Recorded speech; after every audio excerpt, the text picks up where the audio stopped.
নবী করিম সাল্লাল্লাহু আলাইহি সাল্লাম সম্পর্কে আম্মা আয়েশা বলেছেন, কানা ইয়াজতাহিদু ফীহি মা লা ইয়াজতাহিদু ফী গায়রি। রমজানের শেষ 10 দিনে আসলে নবী সাল্লাল্লাহু আলাইহি সাল্লাম ইবাদতের জন্য এত চেষ্টা করতেন, এত মেহনত করতেন, এত সাধনা করতেন, তার জীবনে অন্য কোনো সময় ইবাদতের জন্য এত সাধনা করতেন না, শেষ 10 দিন ইবাদতের জন্য যেরকম সাধনা করতেন। এবং আম্মা আয়েশা বর্ণিত হাদিসে আরো বলেছেন তিনি, নবী করিম সাল্লাল্লাহু আলাইহি সাল্লাম কানা ইদা দাখালাল আশার, রমজানের শেষ 10 দিন যখন শুরু হতো, আহিয়া লাইলা, সারা রাত আর ঘুমাতেন না, শেষ দশক কখনো ঘুমাতেন না।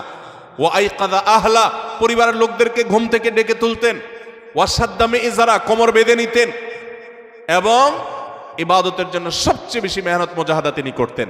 ভাইরা আমার, রমজানের শেষ দশক হলো ইবাদতের সবচেয়ে গুরুত্বপূর্ণ সময়।